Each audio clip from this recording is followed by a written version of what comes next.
Hey, look who's here, Judge Jeanine Pirro. She's going to be busy this weekend talking about what's going on. Good morning to you. She might not. You might try to just do like zig when everyone's zagged, not talk about the election at all. What do you want me to talk about? You're co-hosting with me, aren't you? Yes. Look at that on Tuesday. I'm negotiating right now to see how it pays.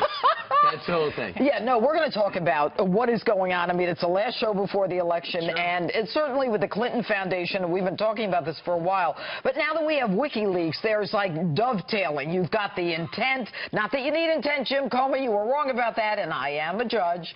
It's clear what their intent was. Their intent was to hide, to set up the server so that she could operate not only outside of the guidelines and the rules and the federal requirements, but that she could operate an organized criminal enterprise in the name of a 501c3 charity. You say that from what you've seen from WikiLeaks, it's a clear case, and you say, you told our producer, she has got to go to jail.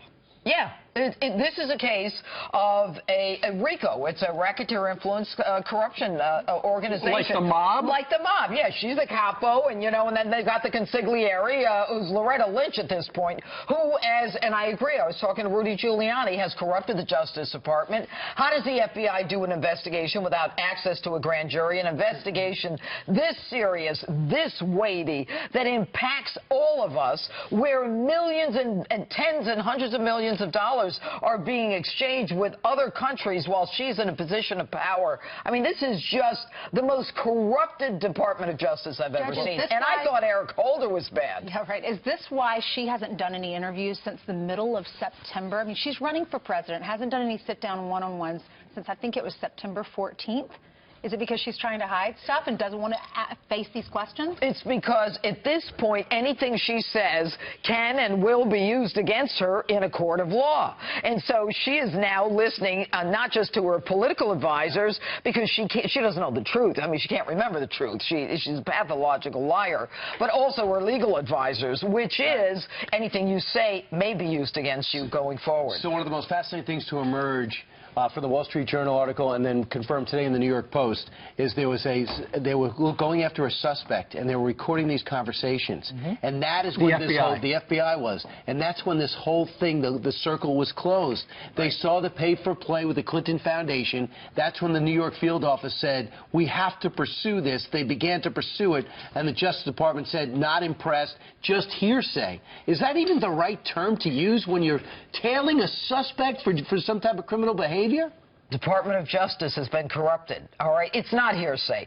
What it is you've got someone who is giving information on another case. Unrelated case that is being recorded. That is how, as a prosecutor in law enforcement, I did this for 30 years, if I find out from another case information on a case that I could use on another case, of course you're going to use it. It doesn't mean that it's hearsay or it's not usable. I'm going to use that information and tie it into what I've already got. The new news today, and this was broken by CBS, is that apparently, and this is the reason why James Comey came out last Friday. Right. Apparently, they have found email on the Wiener laptop that were not duplicates. They were things from Hillary Clinton's Department of State business.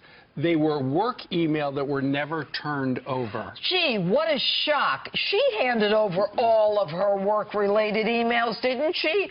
The ones that she gave to her attorneys who did not have clearance to have classified information, who decided themselves instead of, the State Department that they should be eliminated. She bleach-bitted. They hammered the BlackBerries, and now, lo and behold, ain't that karma, guys? They finally found it. There it is on the pervert, alleged pedophile's laptop. A personal story. Yes. My mom every weekend says, "Did you see Judge Pirro this weekend?" Every day. This is how our small talk, right?